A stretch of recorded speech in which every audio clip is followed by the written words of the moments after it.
안녕하세요. 증산4구역 3080 주민대표 준비위원 박홍대입니다. 2차 주민설명회는 축제 속에서 진행되어야 했지만 보셨겠지만 30분 만에 국어책 읽듯이 재미없게 끝이 나서 지켜보는 분들은 매우 실망스러울 수도 있었습니다.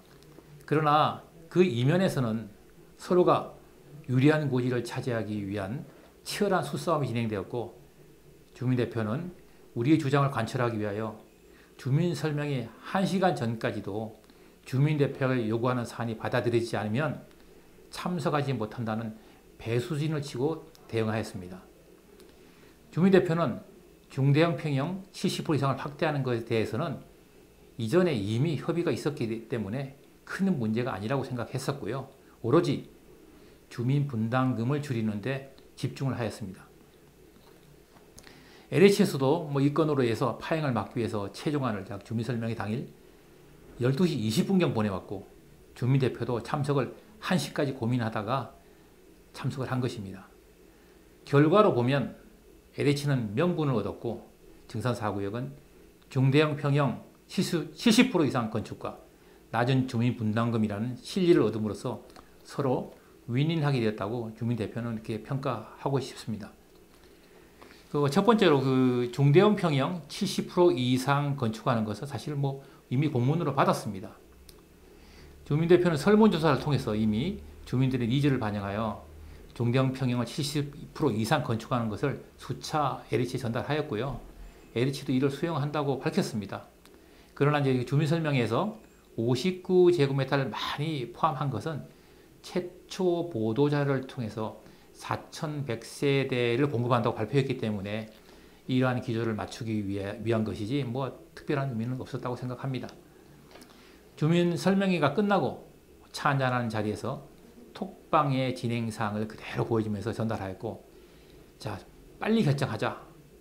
그렇지 않으면 동의서가 어렵겠다 라고 전달했더니 LH는 주민 설명회 당일 저녁에 아시아 경제와의 인터뷰를 통해서 증산4구역은 70% 이상 중대형 건축을 보장했으며, 다음 날에는 또 저에게 공문을 보내왔습니다.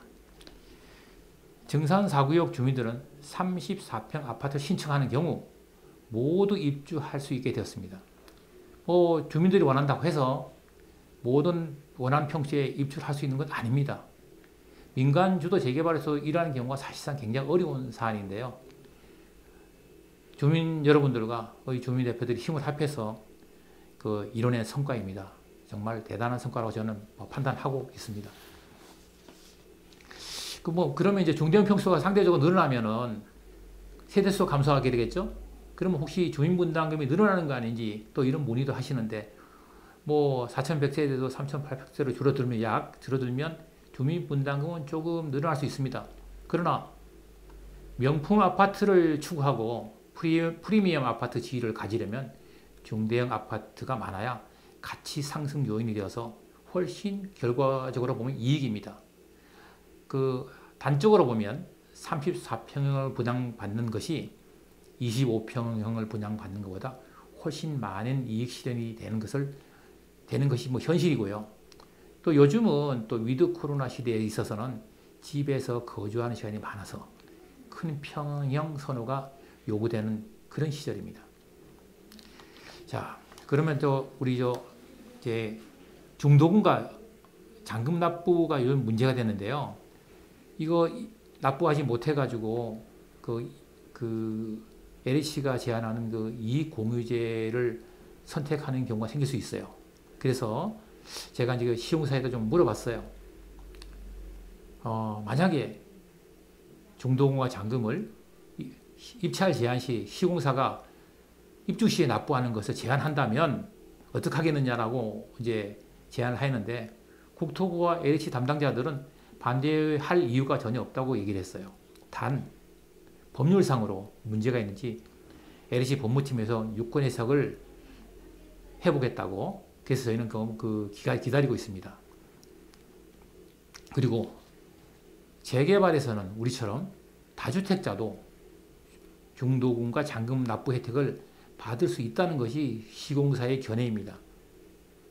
만약에 시공사의 제안이 수용되면 우리 정산 4구역은 공공자가 중에서 이익공유제를 선택할 이유가 없습니다. 자, 그러면 다주택자는 이주비 대출을 받을 수 있는지, 이거 지금 굉장히 이슈입니다. 왜냐하면 내가 여러 주택을 갖고 있음에도 불구하고 현금 능력이 없고 대출이 안 되기 때문에 다주택자는 그 이주비를 받을 수 없는 것이 현실입니다. 그래서 이러한 것에 대해서 제가 좀 알아보았는데요. 이주비 대출은 감정평가의 40%까지는 금감원 감독 대상이어서 대출이 어렵지만 금감원 감독에서 제외되는 60%는 시공사가 입찰 제한 시 제한을 하는 경우 다주택자도 받을 수 있다는 것입니다. 정말 이거 입찰 제한할 때 이런 걸 제한을 받으면 다주택자 여러분들도 이주비 받을 수 있다. 언제 얼마까지?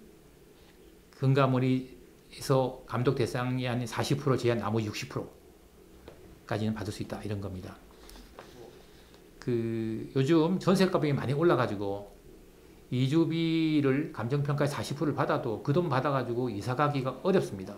그래서 제가 국토교통부와 LH다 요청을 했는데 국토부와 LH에서도 요즘 전세값 폭등 이런 거 이미 알고 있기 때문에 감정평가의 40% 외에 추가로 이주비를 대출한 것을 검토 중에 있다고 합니다. 이건 뭐 좋은 소식이 있을 거라 저는 이미 예감을 하고 있습니다. 이번 이제 그 일반 분양가와 조합원 분양가가 이제 그 2차 주민 설명을 통해서 확인되었는데요. 일반 분양가 약 7억 3천만 원인데 너무 낮은 것이 아닌가 하는 주민들의 이제 그 의견이 있었어요. 분양가 상한제 여건에서는 그 일반 분양가가 높아야 주민 부담이 줄어들고 또 하지만 그러나 일반 분양가를 높이는 건 현실적으로 쉽지 않습니다. 단 분양가를 올릴 수 있는 방법은 서울시가 분양가 상한제를 완화하면 정산 4구역도 적용을 받아서 일반 분양가를 올릴 수 있고요. 또 그로 인해서 주민 분담금도 더 낮아질 수 있습니다.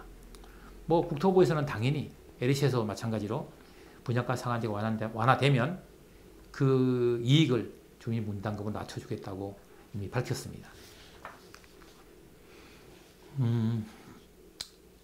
84제곱미터의 조합 분양가가 한 6억 2천만 원 정도인데 이게 적당한지, 또 대지지분 10평 기준으로 84제곱미터 신청 시 LH가 추정하는 감정평가 금액이 약 3억 4,900 정도인데 이게 적정한지 이게 뭐 궁금해 하시더라고요.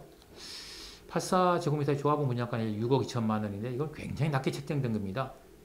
인근 신규 아파트 분양 가격보다 훨씬 낮습니다. 현 시점에 이렇게 낮게 책정하는 구역 없다고 보시면 됩니다. 그리고 LH는 현 시점을 기준으로 약 빌라 10평 기준으로 감정평가 금액을 3억 4,900이라 했는데 이 결과에 대해서 정산 4구역 대다수 주민들은 생각보다 엄청 많이 났다고 좋아하십니다. 뭐 이런 여담이지만 전 추진위가 오늘 같은 날 찌라시 안 돌렸겠습니까? 찌라시에 이런 내용이 있습니다. LH와 국토교통부가 잘못하고 있다. 감정평가 금액이 3억 4,900이면 오늘 당장 계약해야 한다고 놀라움을 표시하고 있습니다. 그러나 주민대표가 감정평가를 받아봤을 때 이보다 높은 4억 원이었습니다. 저는 LH는 오히려 보수적으로 책정했다고 판단하고 저는 앞으로 감정평가금을 더 높게 받을 수 있도록 노력할 것입니다. 자, 우리가 주민분담금도 굉장히 낮게 책정했는데요. 주민분담금을 지금보다 더 낮게 책정할 수 있는 방법은 뭐가 있는지 또 질의를 하시는데요. 뭐 몇 가지가 있습니다. 일단 아까 전에도 얘기했지만 분양가 상한제가 완화되면 일반 분양가 가격이 높아지고 늘어난 이익은 주민분담금을 낮추는 데 사용되는 겁니다.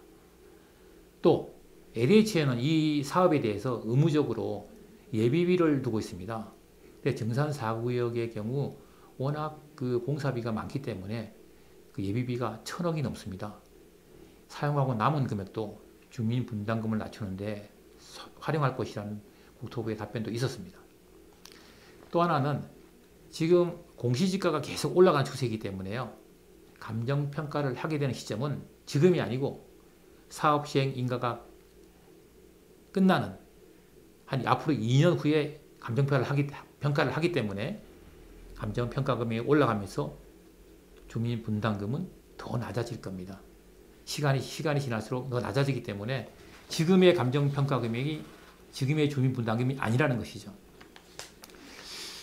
뭐 몇 번 얘기했지만 또 이런 것도 있어요.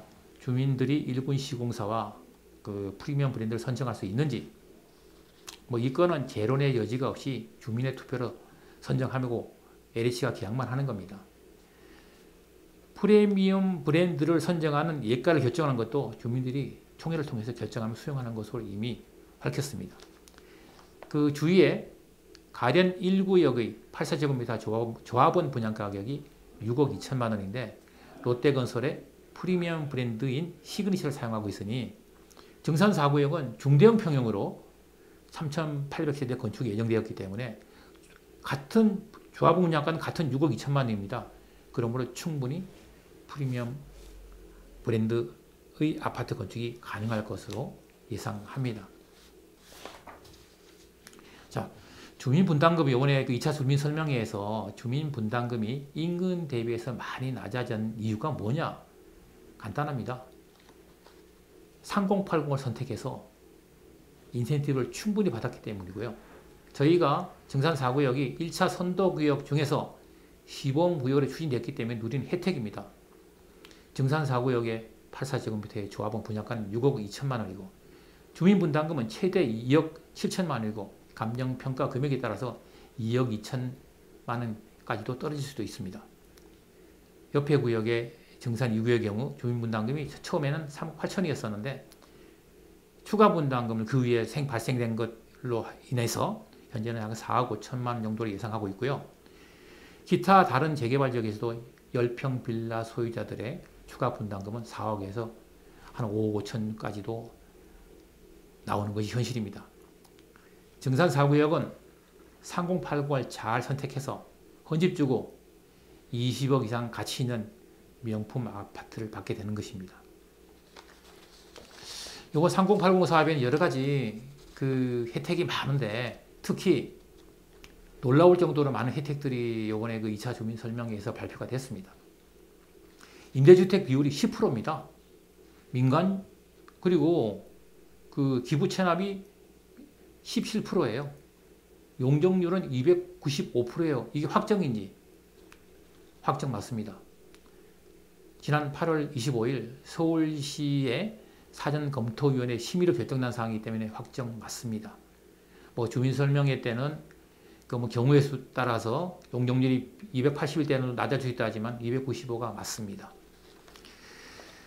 자, 그 정산 4구역은 민간주도 재개발할 시에 약 2,840세대였습니다. 그때 임대주택이 20%였고요. 수량은 600세대였습니다. 그러나 3080에서는 약 한 중대형으로 가면서 한 3,800세대로 낮아졌다고 가정을 하면 임대주택은 10%이기 때문에 약 380세대 정도만 건축하면 됩니다. 그 나머지 엄청난 혜택인 거죠. 기부 체납도 민간주도 재개발 25%보다 낮은 17%입니다. 용적률도 민간주도 재개발 247%보다 48% 높은 295%로 확정입니다. 이로 인해서 일반 물량은 한 1600세대 정도가 늘어나기 때문에요. 사업성 개선이 있어서 사실상 일선 공신으로 보면 됩니다. 요번에 그래서 결국은 보면은 임대주택과 기부 체납을 낮추고 용적률을 올려서 사업성을 27% 개선하여 주민분담금을 대폭 낮춰준 것이 바로 3080 사업입니다. 아직도 그 5년 재당청 기간에 대해서 물어오시는 분이 있어서 질의하시는 분이 있어서 답변드립니다. 그리고 단독주택 공유지분 소유자분들도 또 질의를 계속 해주고 계시는데요. 저희가 그 주민대표가 이제 그 LH와 국토부에 계속 요구를 했던 사항이 받아들이는 내용이 이 내용이었죠. 도심 공공주택 복합사업 이전에 재개발, 재건축, 청약 저축을 받은 경우에도 5년 재당청 제한을 받지 않는다. 분명히 말씀드렸고요. 단독주택 공유지분 소유자들도 1990년 4월 20일 이전 분리등기가 되어 있어야 우선 분양권을 받을 수 있었음에도 불구하고 저희가 강하게 요구를 해서 그 90년 4월 20일 이전에 건축 허가만 났으면 모두 우선 공급권을 받는 것으로 결정이 되었습니다. 1+1 받는 건요 당연한 거고요. 그거는 뭐 수차 얘기를 했었죠. 자, 지금까지는 이제 뭐 2차 주민설명에 대한 내용과 기 협의됐던 사안에 대해 말씀드렸습니다. 근본 2차 주민설명회 이후 많은 주민분들이 사무실을 찾아오시고 전화 주시고 해서 오늘 뭐 하루 종일 전화통이 불통이 나고요. 오늘 끊임없이 주민분들이 찾아오셨습니다. 엄청난 폭발적인 반응에 결과에 크게 환영한 그런 모습이었습니다. 주민대표위원들은 2차 주민설명에 만족하지 않고 향후 시공사 선정에도 만전을 기하여 주민분들이 희망하는 업체를 선정할 수 있도록 노력하겠습니다. 마지막으로 그 본구역 지정 동의서 재접수 관련해서 말씀드리겠습니다. 본구역 지정 동의서는 법제처의 결정으로 다시 접수해야 함은 이미 밝혔습니다. 그리고 앞으로 그 주민대표 선출도 남아 있습니다. 근데 두 건을 모두 동의서를 접수해야 되는 것이지만 두 건이 약간의 그 시간 차이가 있습니다. 그래서 두 건을 동시에 받을까 고민했지만 너무 기다리는 시간이 길어지기 때문에 그 먼저 본구역 지정 동의서를 받는 것으로 결정했습니다. 먼저 받아야 사업 그 일정도 단축시키고 또 저희가 그 1차 선도구역이면서도 시범구역 아닙니까? 또 모범적인 역할을 해줘야 될 필요성이 분명히 있습니다. 자, 1등 유전자가 있는 우리 정산 4구역 주민 여러분, 원구역 지정 동의서를 먼저 접수할 예정이니 접수 일정이 결정되면 다시금 주민의 힘을 한번 보여주시기 바랍니다. 정산 4구역의 힘은 주민에게서 나오는 겁니다. 지금부터 정산 4구역의 주민들의 힘을 다시 모아주시기를 간절히 당부드립니다. 감사합니다.